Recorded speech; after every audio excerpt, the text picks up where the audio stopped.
of the Great Molasses Flood of 1919. I'm unaware of this. I've never heard of this, but apparently today is the anniversary of it. So, let's take a look-see at this and check it out, shall we? Yeah, the Great Molasses Flood of 1919. Yes, you heard that right, molasses. So, I can already see some of you guys are intrigued, so let's check it out. Just before we continue with today's episode, quick reality check for you. Have you ever Googled yourself and stumbled across one of those people search sites? Yeah, you know, the ones where suddenly is your home address, your phone number, family details, just hanging out there online.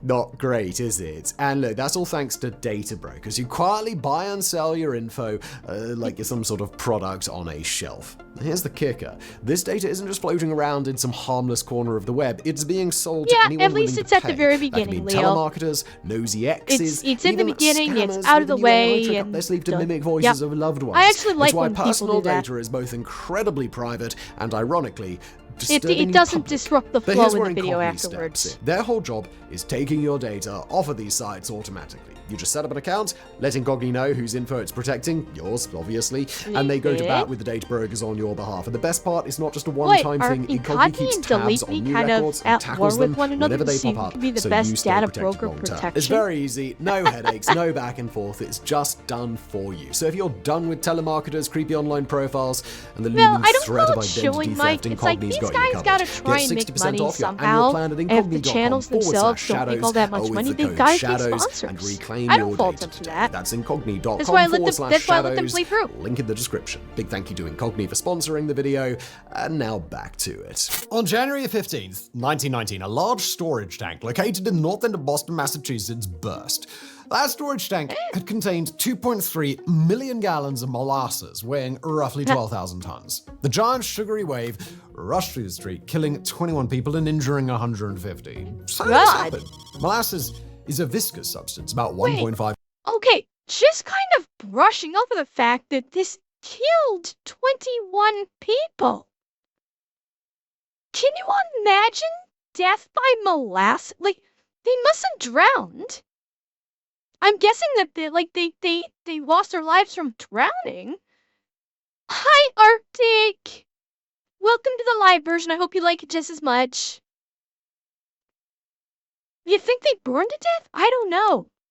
Like, I'm guessing he may or may not go into it, but can you imagine getting caught in a tidal wave of molasses like that? And I guess drowning from it? That would be horrifying.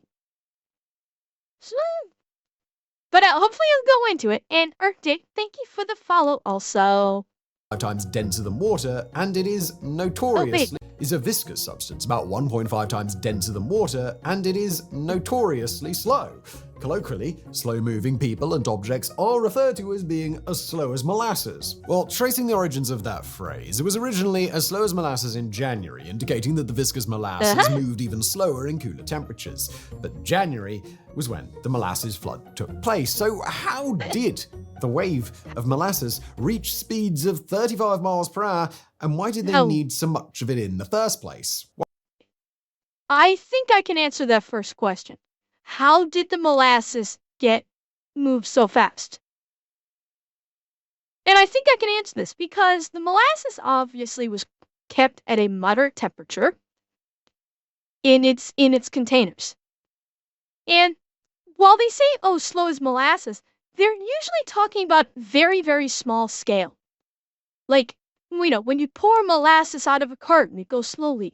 When you have tons upon tons upon tons of it, all in a confined space, and that ruptures, there's all of that weight behind the mass, propelling it at a speed that you would not expect from molasses. So it's basically physics. It's weight plus gravity, especially if it was rolling on a downhill. Like, if there's any downhills, and Boston is known for having some hills, yeah, it's going to move, even in January, it's going to move faster than you would ever anticipate.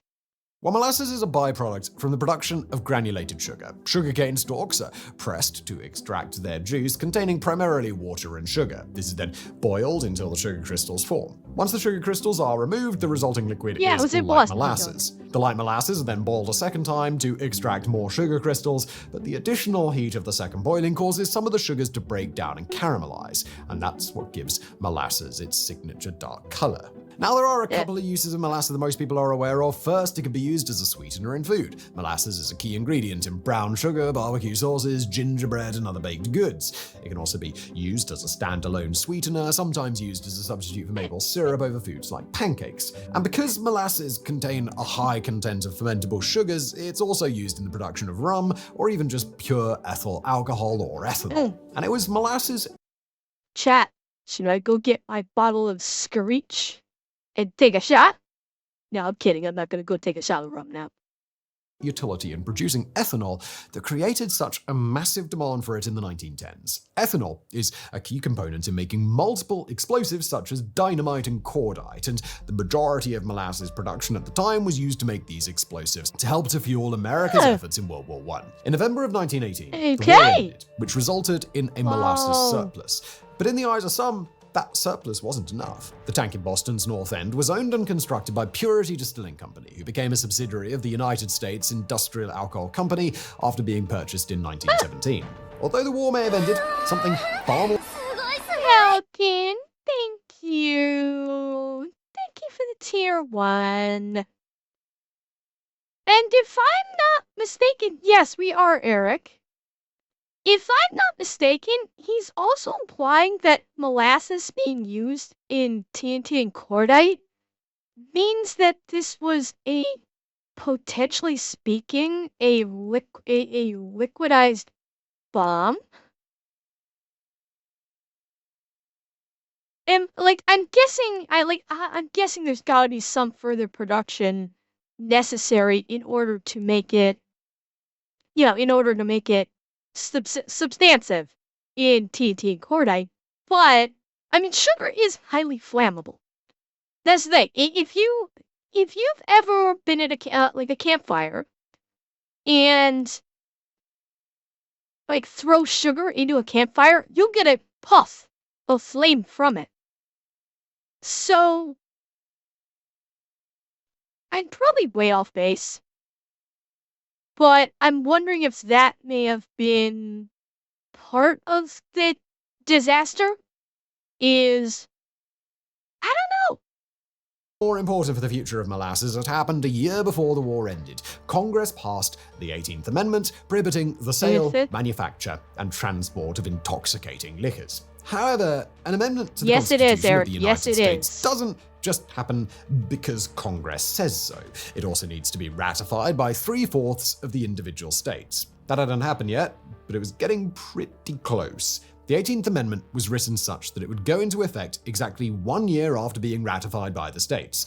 Since they were already closing in on the 36 states required for the 18th Amendment to be ratified, as far as Purity Distilling Company was concerned, this meant that the race was on. They had to acquire as much molasses as possible so that they could produce and sell as much rum as they possibly could before the 18th Amendment took effect, and that meant their storage tank in Boston had to be filled to absolute capacity. Somewhat ironically, the 18th Amendment was ratified the day after the molasses flood. All right. So, you could make the argument here that the United States government going forward with the 18th Amendment, i.e. Prohibition, was the argument may be made directly or indirectly responsible for at least part of this devastating flood. Because they had ramped up production so much, they needed to keep the tank completely filled in order to maximize their production quota. Now that we understand why Purity Distilling Company needed millions of gallons of molasses when their tank was built in 1915 and in the years that followed, let's talk about the tank itself. Simply put, bit of a disaster. When war broke Oh out boy. in Europe and the demand for industrial alcohol that could be used for explosives skyrocketed, PDC recognized that they needed a location that could store a massive amount of molasses. They'd previously been purchasing molasses from a third-party seller in South Boston, but they wanted to increase profits by cutting out the middleman. Demand was reaching all-time highs in 1915, and so the company's president tasked Arthur Gell with heading up the project to construct the tank. Gell was the company's secretary, and he had no architectural experience, no technical experience, and had no idea how to read building plans or blueprints. He also knew nothing of the safety features that were required. All he knew was that he absolutely had to get the tank built before December the 31st because they already had an order of over 700,000 gallons of molasses arriving at Boston Harbor from Cuba on the 31st. The president... So they got a guy who did not know fuck all on how to do any of this and went, do it.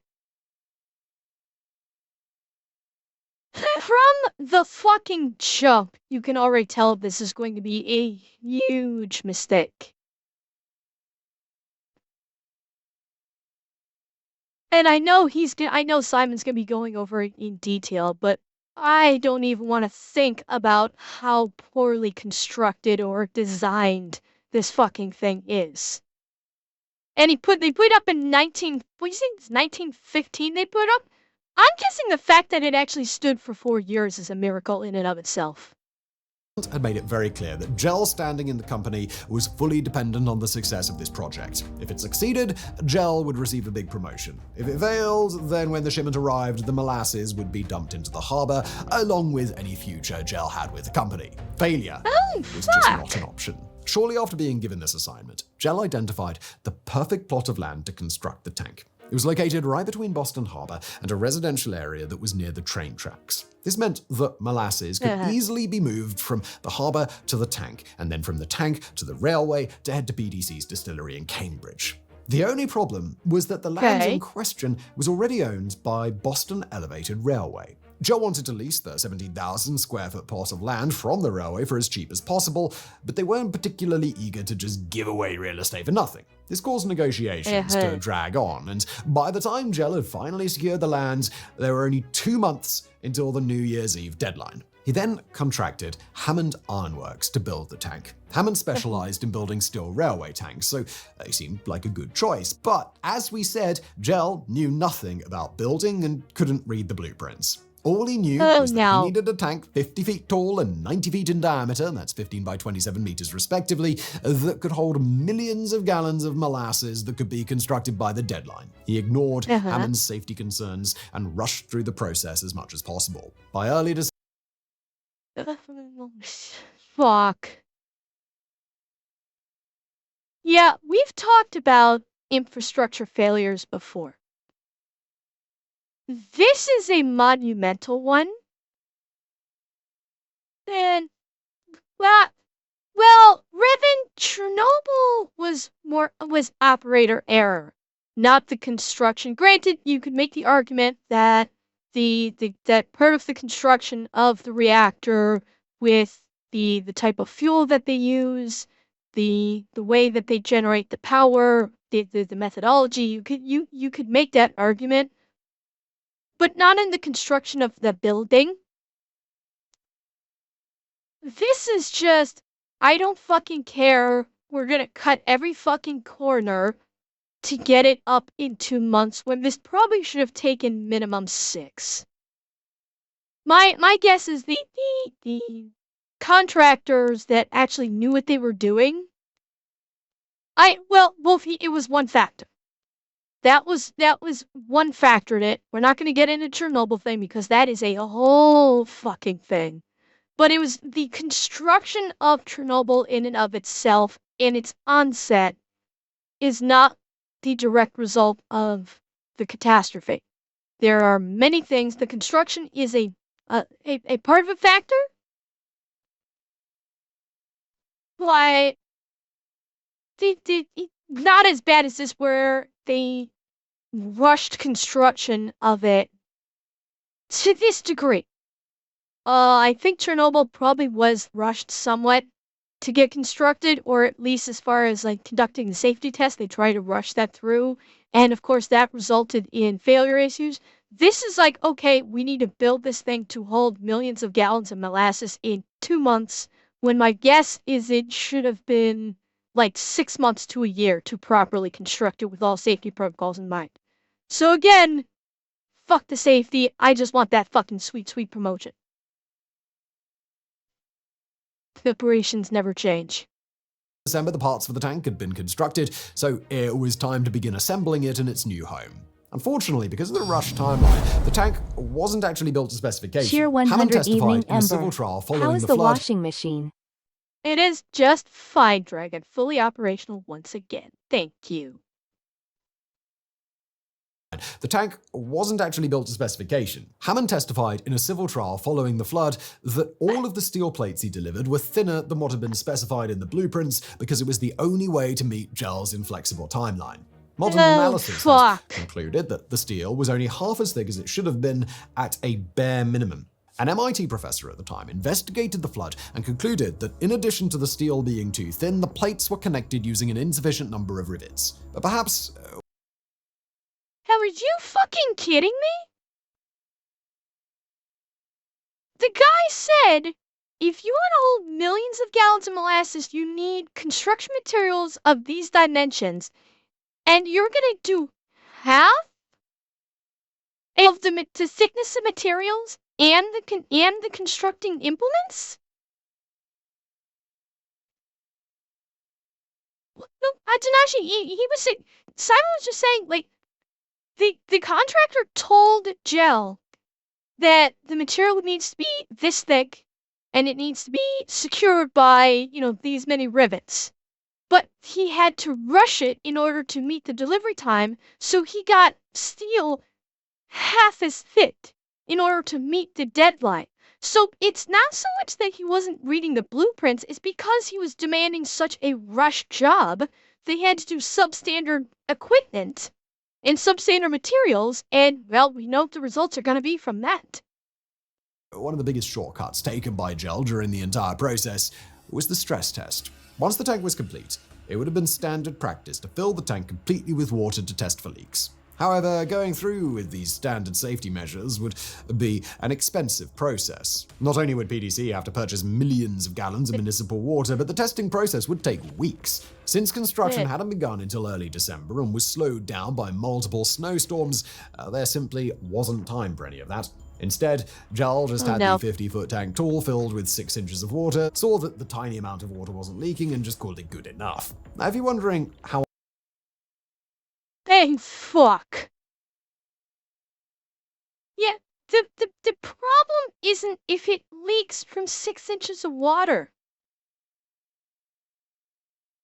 The problem is, can it handle the pressure of millions of tons of material? It's not a question of whether or not it's sealed, it's a question of whether or not the seals will fucking hold. No, this is not even a close enough method. This is not, because it wasn't even fucking close enough. This wasn't even in the realm of close enough. Holy fuck. I really hope, well, exactly, Revan. It's the sheer volume. It was not tested if it can hold the sheer volume of water, and molasses is 1.5 times as heavy as water, which will put even more fucking stress upon the steel and the seams and the rivets. And he just said 6 inches of water, yeah, we're good. What the... I really fucking hope this ends with him being arrested.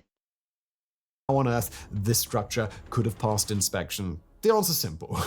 It didn't. That's not to say that it failed inspection, it just never got an inspection. The tank was classified as a container, not a building, and as such it wasn't subject to the same regulations that a residential or commercial building would have been. The tank was declared open for business on December the 29th, and it received its first scheduled shipment on the 31st. And most importantly, Gel got the promotion and the big fat raise that he was promised for getting the project completed on time. Of course, it was obvious from the start that the tank was poorly constructed. It was reported to groan and vibrate whenever molasses were added, and it began leaking from the rivets as soon as the first shipment of molasses was delivered. Oh, Which fuck. cause for concern, the tiny leak was actually quite popular with the locals, and neighborhood children would come by every afternoon to coat sticks with the free molasses that were oozing out of the tank. Families would even collect the molasses for use in their homes as well. Oh Eventually, my BBC God. realized they needed to address these leaks, but not in the way you might expect. The most obvious and sensible course of action would have been to find ways to increase the structural integrity of the tank to prevent it from leaking. But PDC's answer was instead to paint the entire tank brown. That way, parts of the tank that were stained from leaking molasses would be the same color as the rest of the tank, thus Oh my fucking God. They literally just threw a rug over it and said, you can't see it, so it's not there. This isn't even a duct tape fix. This is literally just, there's a stain on the floor. Let's throw a carpet over it. We don't see the stain anymore. The stain doesn't exist.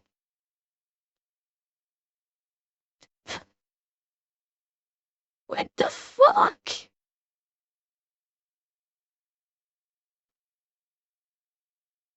This is incompetence on a level that I do not often see. And we see incompetence on a fairly regular basis on this channel.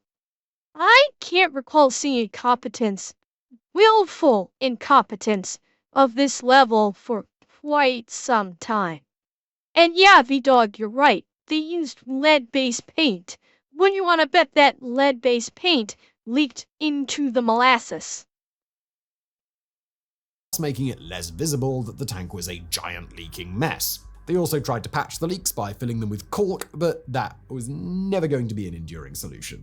For years, the tank and its contents were a disaster waiting to happen, but it all came to a head when the last delivery was received on January the 12th, 1919. On January the 12th, a shipment of approximately 600,000 gallons of molasses was delivered to the tank. This marked only the 8th time in the 3 years of operation that the tank was filled to capacity. The molasses were warmed up so that they could be more easily pumped into the tank. And it's believed that these warm molasses mixing with the colder molasses in the tank would have lowered the viscosity, allowing it to flow better. It also may have released gases that increased the pressure inside the tank. But arguably more important than the temperature change inside the tank was the temperature outside.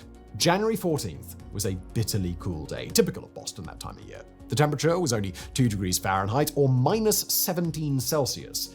The 15th, however, was unseasonably warm. Temperatures rose all the way to 41 Fahrenheit or 5 degrees Celsius. Fuck, is that a jump? Holy shit, it jumped over almost 60 fucking degrees overnight. Yeah, that's gonna cause some very serious expansion.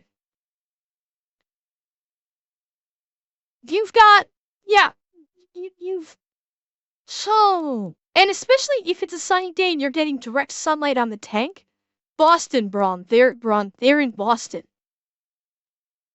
Yeah, when you have a sudden drastic temperature change like that, for containers like steel containers, you're gonna have a sudden expansion of the steel from that sharp of a warm-up. And those rivets are going to start popping when you've got all that pressure on the backside of the rivets. Yeah, it's super thin. It's a conductor. So that's why the molasses was warmer and thus less viscous. Because, again, if there was a nice bright sunny day, which given that it jumped up the fucking 40 degrees, then the metal was going to act like a conductor and an insulator. And thus the molasses was going to be more liquefied than viscous. And it's going to start slipping into all those cracks and expanding them faster and faster. Fuck, this is already shaping up to be a big-time recipe for disaster. warm. Temperatures rose all the way to 41 Fahrenheit or 5 degrees Celsius. The warmer weather caused the molasses to begin to ferment, releasing gases that had little way to escape the tank. Although there was a vent built into the tank to release these gases, there was only a single small vent for the massive tank. Molasses also expand when heated, and the tank was already filled to capacity. All of the extra pressure was simply too much. And at approximately 12:30 p.m., the tank finally burst in explosive fashion. Rivets fired out of the tank with such force that witnesses said it sounded like a machine gun going off. The wave was reported as initially being 25 feet tall, 160 feet wide, and traveling at 35 miles an hour. Modern reconstructions of the event have verified that these numbers are credible, and the destructive force of that wave of sugary goodness was unimaginable. Since the land was owned by Boston Elevated Railway, the tank was naturally located right next to one of their elevated tracks. A 1-ton piece of steel from the exploding tank struck the track, causing it to fall to the ground. Though this didn't cause a train crash, the force of the molasses wave was enough to knock a nearby train off the elevated track. Fortunately, the trains were paused for lunch and thus had no passengers, otherwise the death toll could have been much higher. A group of firemen at a local fire station were playing a game of cards on their lunch break when one of them looked out the window and saw the wave approaching. Only one had time to escape the building before the wave crashed into the fire station, lifting it off its foundation and carrying it in the direction of Boston Harbor. The station did eventually settle back on the ground. Okay, so we've seen the effects of tsunamis and like hurricane floods.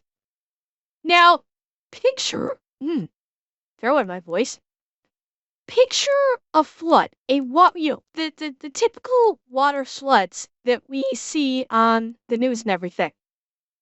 Yeah, I'm getting into that, Leo. That's what I'm getting into right now, as to how this might have been possible. We've seen water floods on the news and, in videos. And we've seen how it just flows, and that can move buildings.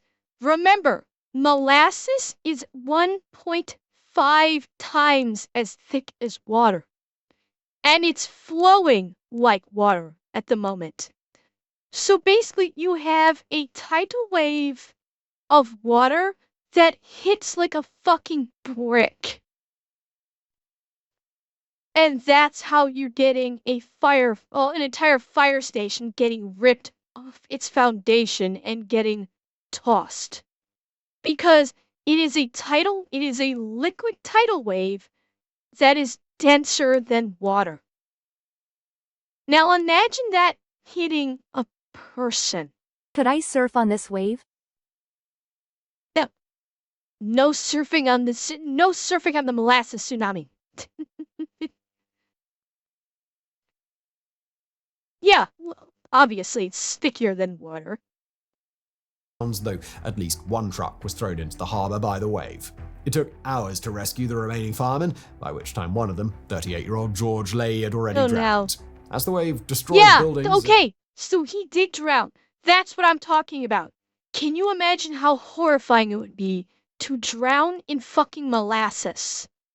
Because it's not like you're swimming in that shit. You get hit by a wave of molasses, you can't swim out of it. Because it's thick and it's sticky. No, that's what I'm saying, Atsumashi. You can't. You're basically just... You have to just let it take you where it takes you. Jesus. Picked up the debris and carried it towards the next victims. Of the people who died that day, those that were crushed by the debris or suffered fatal wounds after being struck by it would have been considered the lucky ones, as they had the quickest deaths. Most deaths in the flood were slow, like that of 10-year-old Maria D'Estasio. She had been spending her lunch break from school gathering firewood near the tank with her 8-year-old brother Antonio and another neighborhood boy, 10-year-old Pascal Ian Tosca. The children were immediately caught by the wave when the tank burst. Antonio was flung headfirst into a light post but managed to survive. Pascal collided with a railway car, killing him instantly. But Maria was dragged along by the molasses, eventually being trapped underneath the weight of it until it engulfed her throat, causing her to suffocate to death. God! Oh, Jesus Christ, what the fuck? Oh my God! Oh, Jesus! God damn it, why do we have to talk about this? Fuck. Oh my god! Oh, that is fucking horrifying! I'm like, damn it, yeah! You don't! Oh my god. Put it in, like, it's bad enough saying that these poor kids died, but to go into that detail. Jesus, that's horrifying! Oh my god! Shit. No, it doesn't! It doesn't! Oh my god! Fortunately, these deaths by suffocation were the most common, especially as the day dragged on. Although the flood... Why did you have to damn that, Simon? If they were the most common, why did you have to use fits? That's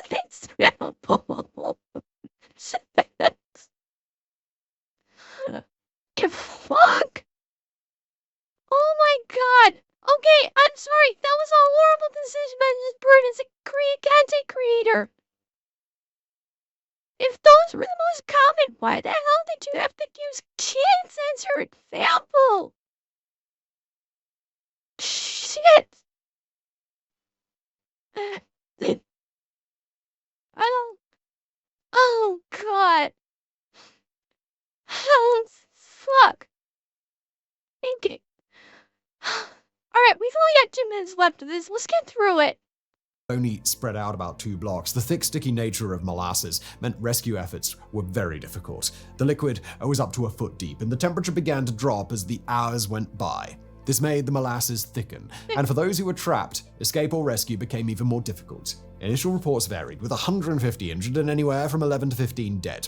Because some of the victims had been washed out into Boston Harbor, it took months before all of the bodies were recovered and the final death count of 21 was established. The cleanup effort took months, with over 400 men working to clean up the wreckage and the sticky mess left behind. Salt water from fireboats was used to wash away as much of the molasses as the boats could reach, with sand being used to absorb the rest. The water in Boston Harbor was brown with molasses until summer, and for decades that followed, residents in the North End said that on hot days you could smell the molasses coming from the pavements. However, there was an even more important part of the aftermath, which is that of PDC's parent company, United States Industrial Alcohol Company, which was sued by the victims of the flood. That's hardly surprising, given that we now know it was a clear case of negligence, but what is more surprising is just how important this case actually was. The case, Dorr and USIA, is often considered the first class action lawsuit against a major company. There were 119 plaintiffs in the case seeking damages for personal injury, property damage, and the death of loved ones.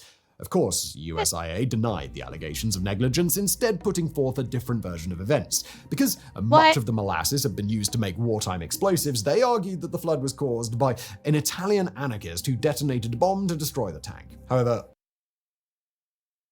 What? They actually tried to do a terrorist propaganda story to cover up their fucking incompetence. And their blatant cutting of corners. This is like, okay, I expected them to try and spin it in some way so they didn't look like the bad guys. I did not think that they would go into the wild ass realm of fiction like this to try and basically use this as an excuse. This is insane that they would try and do this. And I'm guessing the minute they posed this story, everyone was like, shut the fuck up, Corpo. One of the few things Gel did right with this project was ensuring that there was a police officer patrolling the tank 24/7 to guarantee that no such thing would happen. The trial lasted for years, with over 1,000 witnesses testifying, and in the end, a court-appointed auditor found USIA responsible. They were forced to pay $628,000 in damages, or over $11 million today. But the case wasn't just important for being the first class action against a major company.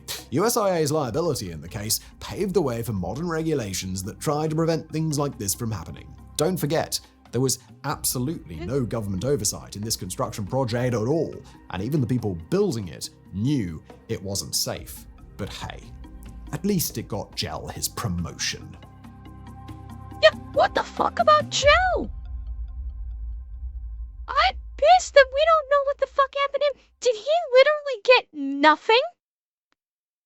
Did he receive no fucking punishment whatsoever?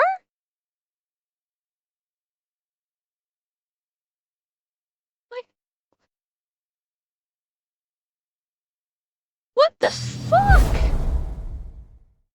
We need to stop recommending videos that make Ember cry. Cheer 100. Revan, sometimes you don't know what's gonna make me cry. Unfortunately, sometimes you just don't know. It happens.